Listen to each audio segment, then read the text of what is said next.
이진우의 손에 잡히는 경제.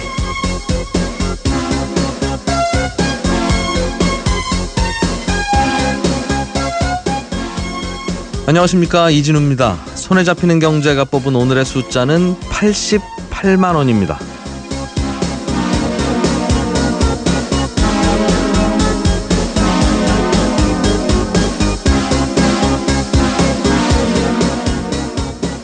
근로자들의 평균 소득과 근로자들의 중위소득, 둘은 비슷한 것 같지만 차이가 있습니다. 근로자들 소득을 다 합친 후에 근로자들 숫자로 나누는 게 평균 소득이고요. 근로자를 소득 순서로 일렬로 길게 줄을 쭉 세웠을 때 딱 중간에 서 있는 사람의 월급, 이게 중위소득입니다. 통계청이 2015년 기준으로 우리나라 근로자들의 월급을 들여다봤더니 평균 월급은 329만 원이었고요. 중위 월급은 241만 원이었습니다. 두 월급의 차이가 88만 원이었습니다.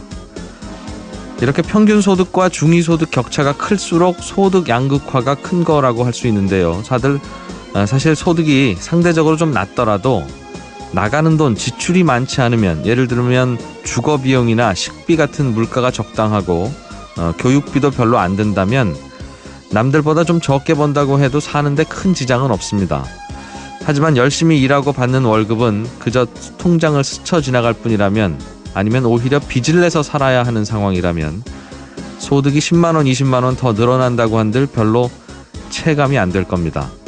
이렇게 보면 소득을 늘리는 것 못지않게 중요한 게 바로 비용이 적게 드는 저비용 구조를 만드는 거겠죠.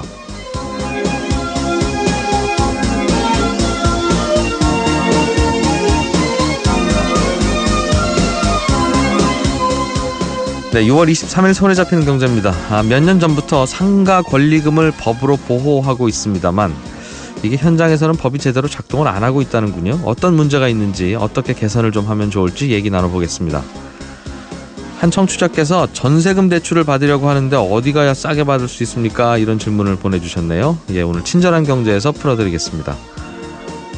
어딘가에 내 돈이 있긴 있는데 잘 못 찾고 있는, 숨어있는 돈, 잠자는 돈들이 꽤 많습니다. 그런 돈들을 어디서 찾을 수 있는지도 오늘 알려드리겠습니다. 그리고 다음 주 토요일이죠. 7월 1일 토요일 오후 3시에 경제 콘서트가 열립니다. 장소는 서울 상암동 MBC 골든마우스홀이고요. 민간 싱크탱크 여시제의 이원재 기획이사와 함께 새 정부의 일자리 정책에 대해서 짚어보겠습니다. 참가 신청은 저희 홈페이지를 통해서 해주시면 되겠습니다. 광고 잠깐 듣고 오늘 순서도 시작하겠습니다.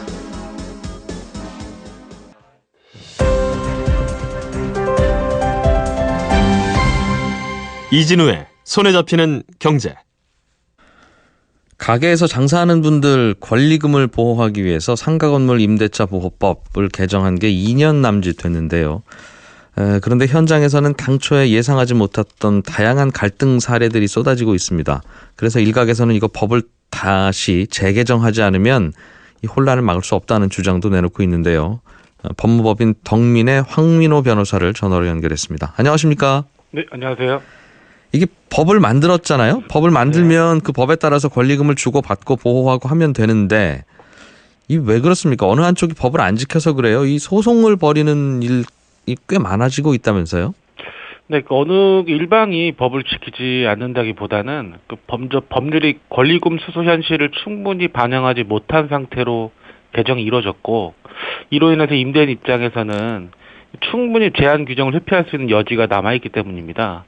이에 더해서 실제 법률을 해석하는 법원에서마저도 과도하게 사유재산권을 보호하는 입장을 취하고 있기 때문입니다. 그 누구 하나가 뭘 잘못해서가 아니라 네네. 서로 권리를 주장하다가 내가 보기에는 이 법의 취지에 따라서도 내 주장이 옳은 것 같다. 서로 그렇게 주장한다는 겁니까? 그렇죠. 임대인 입장에서 충분히 빠져나갈 여지를 만들어놨다는 거죠. 법률 개정하면서요. 예를 들면 그럼 요즘에 이 권리금과 관련해서 좀 주목할 만한 판결이 어떤 게 있습니까? 최근에는 가장 문제가 되고 있는 것은 상가 임대차 보호법에 따라서 임차인한테는 5년에 한해서 임대차를 그대로 유지할 수 있는 계약 갱신 청구권이라는 게 있는데, 이렇게 계약 갱신 청구권을 행사해서 5년을 경과한 임대차의 경우에는 임차인의 권리금 회수 기회를 보장에 관한 10조의 사항 규정이 적용되지 않는다는 판결이 쌓이고 있다는 것입니다. 그게 무슨 말이죠? 결국 5년 미만의 임대차에서만 권리금 회수 기회가 보장되고 5년을 초과한 장기간의 임대차에 대해서는 임대인 측에서 임차인의 권리금 회수 기회를 박탈하고 임대차 계약을 그대로 종료할 수 있다는 결론에 이르고 있는 거죠. 아니 그 권리금 보호하는 법이 이번에 2년 전에 새로 만들어진 법이 네. 임대차 기간이 끝날 무렵이 되면 한 3개월 전부터는 그렇죠. 예. 기존 임차인이 네. 이 자리에서 장사할 새로운 가게 주인을 그가 직접 모시고 와서 맞습니다. 기존 건물주한테 가서 자 이제 이 자리에서는 이 사람이 저한테 권리금 주고 이 가게를 운영하려고 합니다. 특별한 하자가 없으면 이 사람하고 임대차 계약을 맺으셔. 그래야 내가 권리금 받을 수 있으니까 이렇게 요구할 수 있는 법이 만들어졌잖아요. 그렇죠. 근데 그 해당 그 임대차 그 법에 보호하고 있는 임차인은 5년 미만이어야 된다는 거죠. 판례 입장은 5년을 초과한 임대차에서는 또 그렇게 하는 거를 임대인이 보호해주지 않더라도 위법하지 않다라는 게 법원의 입장입니다. 그 자리에서 그러면 5년 미만으로 일했던 분은 그 장사했던 분은 그게 보호가 되는데 그렇죠. 예를 들면 그 자리에서 7년, 9년, 뭐 10년 오래 한 사람도 있을 거 아니겠습니까? 맞습니다. 근데 그런 거는 법원에서 임대인이 방행일을 하더라도 손해배상 의무가 없다는 게 법원의 입장입니다. 아니 그 자리에서 오래 장사를 할수록 권리금은 더 쌓여 있을 가능성이 높은데 이렇게 법원에서 보는 이유는 임대차 기간 5년 정도면은 임차인 측에서도 충분히 자기가 투자한 자본, 즉 전 임차인한테 지급했던 권리금을 회수할 기회를 가졌다고 보는 측면이 있고 만약 5년 이상의 장기간의 임대차에 대해서도 권리금 회수 기회를 보장해 준다면은 임대인 입장에서는 과도하게 해당 상가 건물에 대한 사용 수익권을 제한하는 측면이 있다라고 보는 것 같습니다. 그 말은 그럼 그 판결의 취지라면 세입자한테 이 자리에서 같은 자리에서 5년 동안 장사할 권리는 보호가 되지만 그렇죠. 5년이 넘어간 후에는 권리금은 그 건물주가 특별하게 보호해 주거나 하지 않아도 법의 취지를 따르지 않아도 괜찮다는 거네요. 판결 이후에 그렇게 나와 있습니다. 그 5년을 초과하는 부분에 대해서 보호해 준다면은 임대인 입장에서는 상가 건물도 사용 수익할 권리가 있기 때문에 그러면 본인이 직접 할 수도 있는 거 아니에요? 그럼 권리금 보호법 2년 전에 바뀐 법이요. 개정된 법이 5년 이내에 그 상가 임차인만 보호한다고 법에 되어 있어요? 법에 명시 규정은 돼 있지 않지만 해석에 의해서 계약 갱신 청구권이 그 규정이 돼 있기 때문에 그 규정을 준용한다는 게 법원의 입장입니다. 모든 판사들이 다 그렇게 판결 내리고 있습니까? 대부분의 그 주의적인 판결이 이렇게 보고 있고요. 예외적인 판결이 있긴 한데 그 판결은 조금 예외적인 거기 때문에 조금 더 대법원 판결이 좀 나와봐야 정확한 걸 알 수 있습니다. 그 현실적으로는요. 그럼 세입자들이 이게 어떻게 계약해야 되는지가 참 고민인데 장사하는 분들은 보통 물론 장기 계약을 하고 싶습니다만 건물주가 그렇게는 안 해주니까 대개는 한 2년씩 계약하는 게 보통이죠. 그렇죠. 맞습니다. 그러면 2년 후에는 계약 갱신 요구권이 있으니까 또 2년 계약을 할 수 있을 거고 그럼 4년이고 그럼 4년 채우고 나서 한 번 더 계약을 하면 이제 6년을 채울 수 있는 거 아니겠어요? 맞습니다. 그런데 6년을 다 채우고 나면 5년 이상 장사를 했으니 그때부터는 권리금 보호가 안 되면 자 이제 나 이 자리에서 장사 그만해야 되겠다 싶어서 이 자리를 물려받을 다른 세입자를 어디 가서 구해와도 집주인이 나 그 사람이랑 계약 안 하겠습니다 하고 다른 사람 찾으면 권리금 보호가 안 된다는 겁니까? 그렇죠. 그러니까 세입자 입장에서 대책을 세운다면은 권리금만 생각한다면 5년 미만으로 임대차 계약을 갱신한 상태에서 권리금 수수를 진행하는 것이 안전하고 그러니까 2년 그다음에 1년 계약을 하고 그 1년 계약 만료 3개월 전부터 시작하는 거죠. 또는 아니면은 계약 당사자 자기 남편이나 와이프 이름을 한다든가 계약 당사자나 계약 내용을 약간 변경해서라도 이 계약 갱신이 아니라 새로운 임대차 계약을 맺는 형식으로 해서 임대차를 체결하는 것도 가능할 거라고 보입니다. 아무튼 새로 계약을 맺을 때는 딱 5년이 지나는 시점에 끝나는 임대차 계약을 맺어야 그렇죠. 그 무렵에 권리금 보호를 받을 수 있는 거군요. 네네. 계약 갱신이 아니라 새로운 임대차로 본다면은 그거는 달리 볼 수 있는 여지 충분하니까요. 이게 그 취지에 맞는지는 모르겠습니다만 대개는 권리금 보호하는 법이라고 하는 게 거기서 장사한 지 5년 안 되는 분의 권리금만 보호하자는 취지가 아니라 아니죠. 물론 이 법이 그 건물주나 집주인, 가게 주인의 권리를 다소 침해한다는 논란은 있었습니다만 어쨌든 장사하는 분들 권리금 보호하자는 취지인데 왜 5년 된 분과 5년 넘은 분들을 차별을 하는지 모르겠네요. 참고로 최근에 입법 주도했던 법무부에서는 예. 그런 취지로 개정한 게 아니다라는 입장을 내놓은 게 있는데요. 예. 법원의 해석은 좀 다른 것 같습니다. 법 만든 쪽에서는 5년 넘은 분들도 원래 보호하려고 그런 건데 네네. 법 만들 때 문구를 그럼 좀 잘못 만들거나 다르게 그렇죠. 해석될 여지를 만들었다는 맞습니다. 뜻이네요. 좀 정치하게 만들지 않고 예. 달리 해석될 여지를 만들어줬기 때문에 조속히 재개정이 필요한 상태입니다. 알겠습니다. 말씀하신 그 사례 말고 혹시 새 들어 사는 장사하는 분들 입장에서 좀 억울하게 권리금을 잃게 되는 사례들이 요즘 뭐 판결로 나온다든가 주의해야 될 점이 있다면 한두 개만 좀 알려주십시오. 먼저 상가임대차 보호법에서는 임차인의 권리금 회수기의 보장을 위한 임대인의 방해 금지 기간이 임대차 기간 만료 3개월 전부터 보호하고 있으므로 역산이죠. 예. 어쨌든 임차인 측은 되도록 미리 적극적으로 임대인 측한테 재계약 체결 의사를 확인하는 것이 바람직합니다. 또 현행 상가임대차 보호법에서는 권리금 회수기의 보호에 대해서 방대한 예외사유를 규정하고 있습니다. 근데 그 예외사유 중에 하나가 계약 갱신 거절 사유도 포함되고 있거든요. 임차인 스스로 계약 갱신 거절 사유에 해당되지 않도록 평소 임대차 유지에 만전을 기해야 됩니다. 특히 계약 갱신 거절 사유 중에 임차인의 3기 차임 연체 사실도 포함되어 있거든요. 월세를 그러니까, 석 달 이상 밀리지 그렇죠. 마라. 예. 당사자가 차거나 깜빡 잊는 경우도 있기 때문에 예. 임대료가 연체되지 않도록 자동 이체를 해둔다든지 이런 게 필요하고요. 잠깐만요. 그 월세가요. 예. 3번 이상 밀리지 말라는 뜻입니까? 아니면 90일 이상 월세를 안 내는 일은 하지 말아라는 뜻입니까? 연속을 요구하지는 않습니다. 3번만 연속하게 쌓이게 되면은 이게 갱신 거절 사유입니다. 아니 그 말은 예를 들면 이틀씩 월세 늦게 준 게 3번이면 안 된다는 거예요? 안 되는 겁니다. 안 됩니다. 그런 해석이에요? 예. 3기 연체 어쨌든 정해진 날에 입금하지 알겠습니다. 않으면 연체이기 때문에요. 그다음에 황 변호사님. 네네. 오늘은 여기까지만 공부하고요. 네네. 사례들이 많을 것 같은데 또 다음번 기회에 다시 모시겠습니다. 네, 알겠습니다. 고맙습니다. 네. 예, 황민호 변호사였습니다. 알아야 될 것들 많이 안내를 해주고 눈높이에 딱 맞는 만인의 경제 과외 선생님.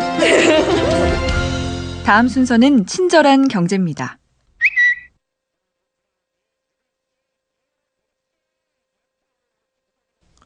예, 오늘은 청취자 강윤화 씨가 보내주신 질문인데요. 전세금이 모자라서 전세금 대출을 받으려고 하는데 전세금 대출도 이거 이자 싼 거 찾으려면 은행마다 다 돌아다니면서 금리 비교해야 되는 겁니까? 이런 질문을 주셨어요. 우리나라에서 대출 받을 때 손품 발품 안 팔아도 어디 가도 똑같은 금리다 이런 대출 상품은요 딱 2개뿐입니다.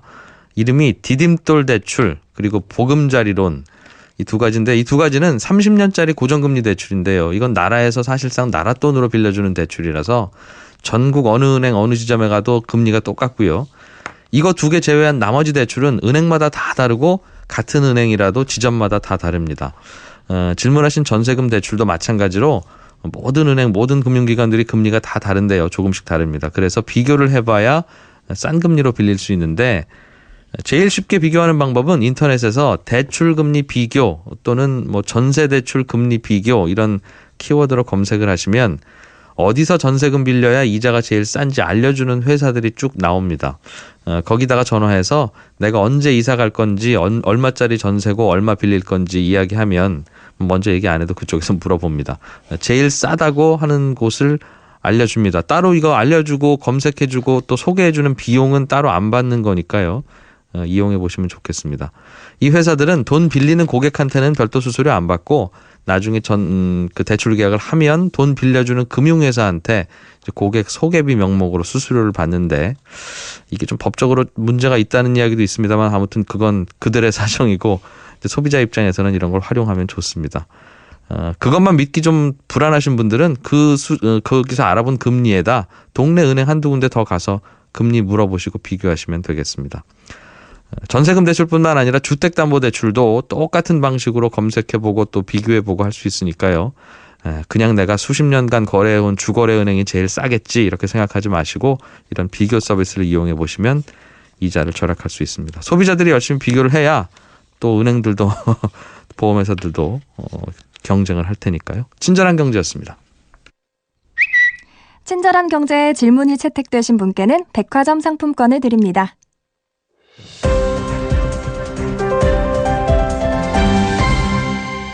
경제를 생각하는 사람들의 즐거운 습관. 이진우의 손에 잡히는 경제. 예, 이삿짐 정리하다가 또는 뭐 책장 정리하다가 보면 가끔씩 내가 여기다 놨던 돈이었다는 걸 잊어버린 1,000원짜리, 10,000원짜리 이런 거 가끔 나오죠. 숨어있는 돈은 그런 곳에만 있는 게 아니라 어딘가에 내가 만들어 놓고 못 찾는 은행 통장, 보험회사 계좌 이런 데도 들어있을 겁니다. 이 돈 어떻게 좀 쉽게 찾아볼 수 있는 방법이 없을까? 오늘은 이하나 리포터가 그 문제를 취재해 왔네요. 어서 오십시오. 네, 안녕하세요. 이하나 리포터 본인 돈도 좀 찾아보셨어요?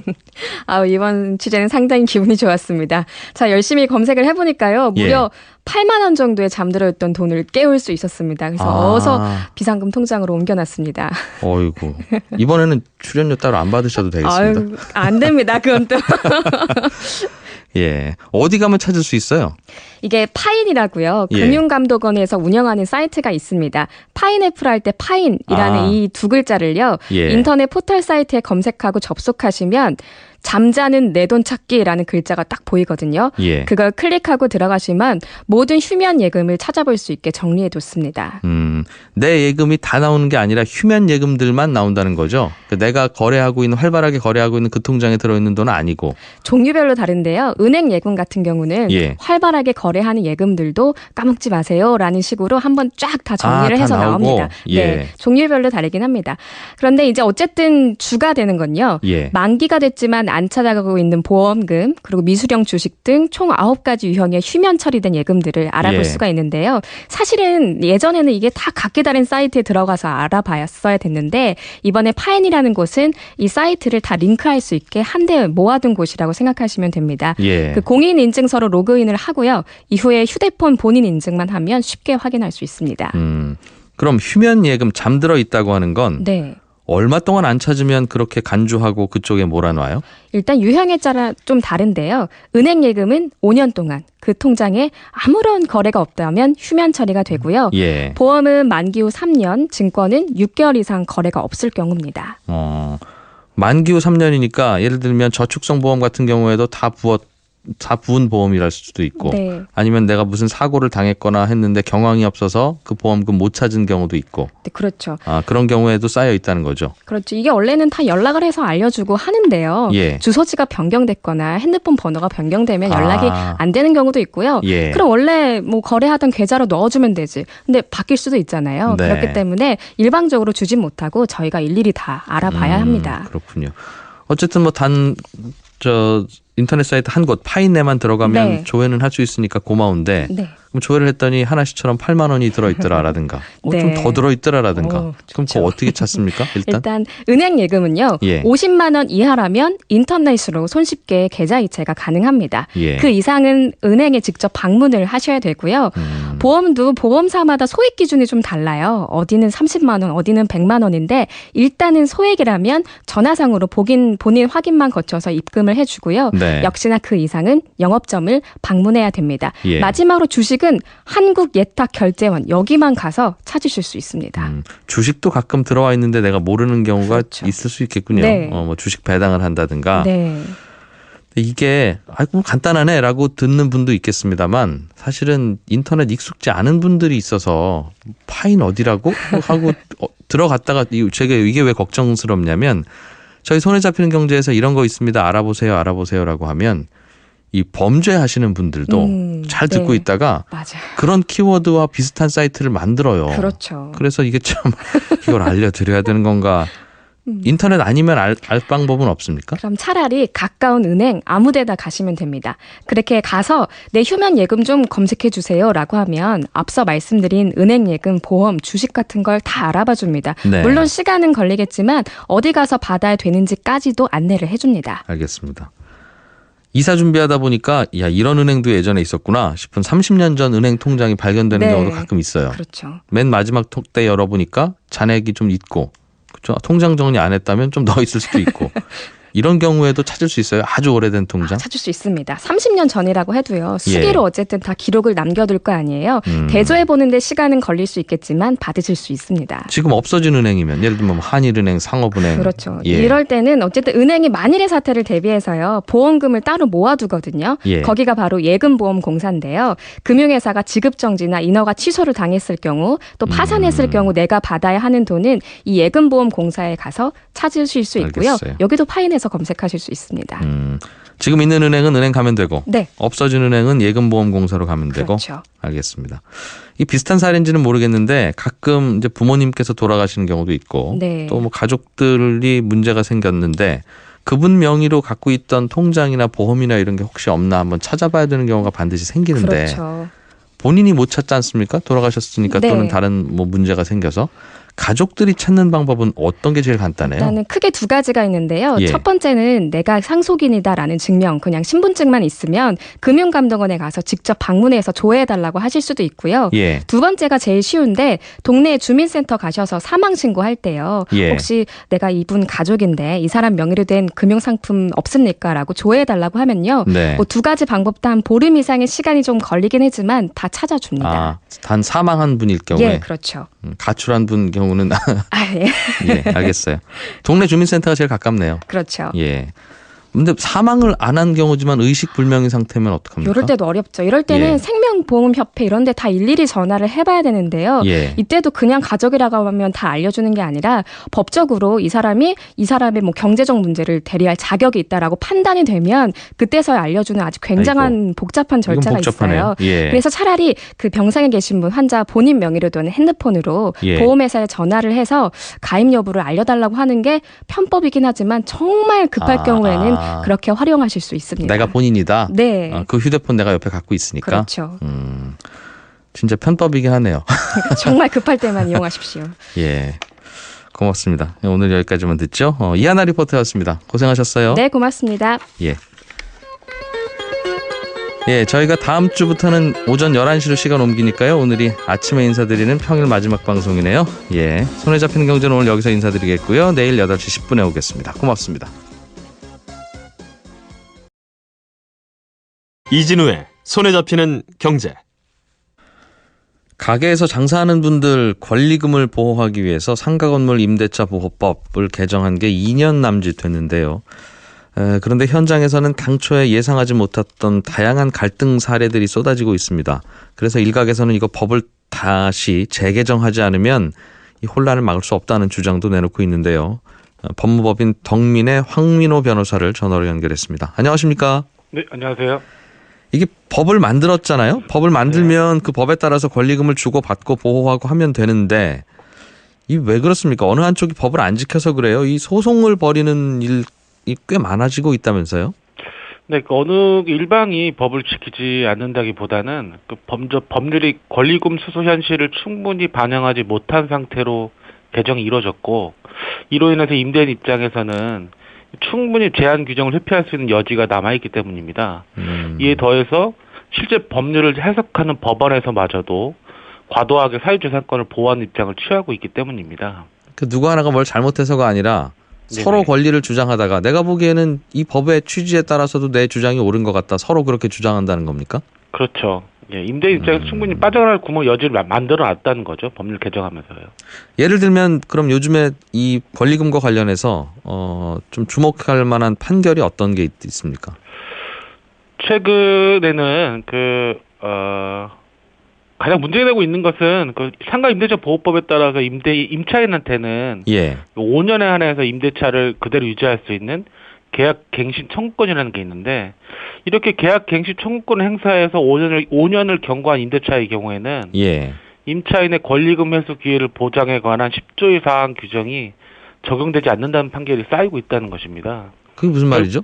결국 5년 미만의 임대차에서만 권리금 회수 기회가 보장되고 5년을 초과한 장기간의 임대차에 대해서는 임대인 측에서 임차인의 권리금 회수 기회를 박탈하고 임대차 계약을 그대로 종료할 수 있다는 결론에 이르고 있는 거죠. 아니 그 권리금 보호하는 법이 이번에 2년 전에 새로 만들어진 법이 네. 임대차 기간이 끝날 무렵이 되면 한 3개월 전부터는 그렇죠. 예. 기존 임차인이 네. 이 자리에서 장사할 새로운 가게 주인을 그가 직접 모시고 와서 맞습니다. 기존 건물주한테 가서 자 이제 이 자리에서는 이 사람이 저한테 권리금 주고 이 가게를 운영하려고 합니다.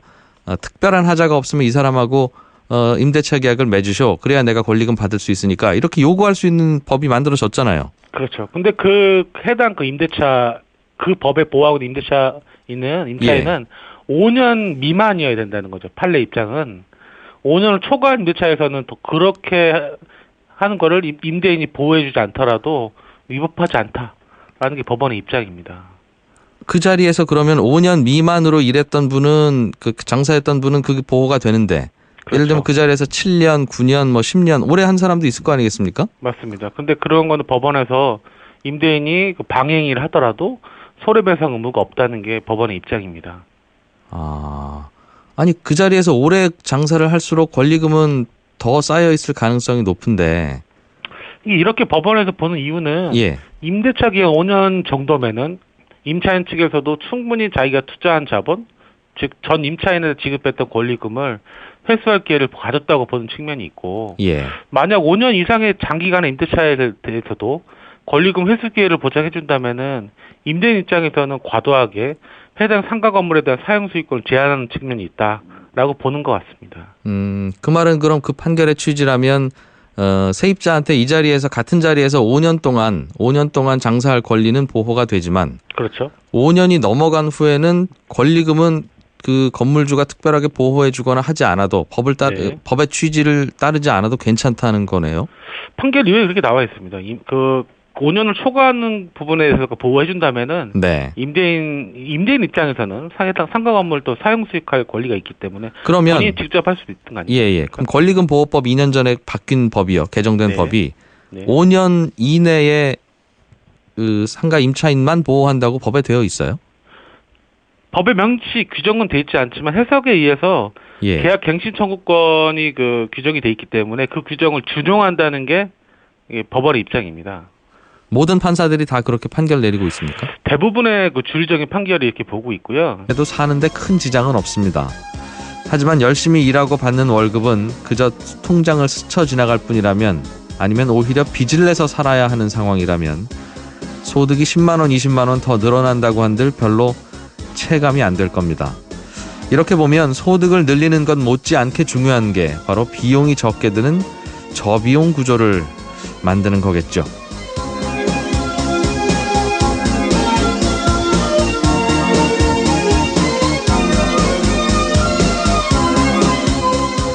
네, 6월 23일 손에 잡히는 경제입니다. 몇 년 전부터 상가 권리금을 법으로 보호하고 있습니다만 이게 현장에서는 법이 제대로 작동을 안 하고 있다는군요. 어떤 문제가 있는지 어떻게 개선을 좀 하면 좋을지 얘기 나눠보겠습니다. 한 청취자께서 전세금 대출을 받으려고 하는데 어디 가야 싸게 받을 수 있습니까? 이런 질문을 보내주셨네요. 오늘 친절한 경제에서 풀어드리겠습니다. 어딘가에 내 돈이 있긴 있는데 잘 못 찾고 있는 숨어있는 돈, 잠자는 돈들이 꽤 많습니다. 그런 돈들을 어디서 찾을 수 있는지도 오늘 알려드리겠습니다. 그리고 다음 주 토요일이죠. 7월 1일 토요일 오후 3시에 경제 콘서트가 열립니다. 장소는 서울 상암동 MBC 골든마우스 홀이고요. 민간 싱크탱크 여시제의 이원재 기획이사와 함께 새 정부의 일자리 정책에 대해서 짚어보겠습니다. 참가 신청은 저희 홈페이지를 통해서 해주시면 되겠습니다. 광고 잠깐 듣고 오늘 순서도 시작하겠습니다.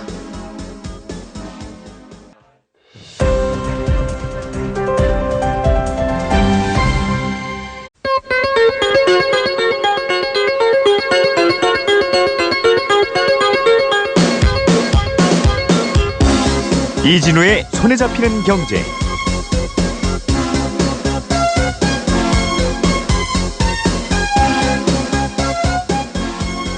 안녕하십니까, 이진우입니다. 손에 잡히는 경제가 뽑은 오늘의 숫자는 88만 원입니다.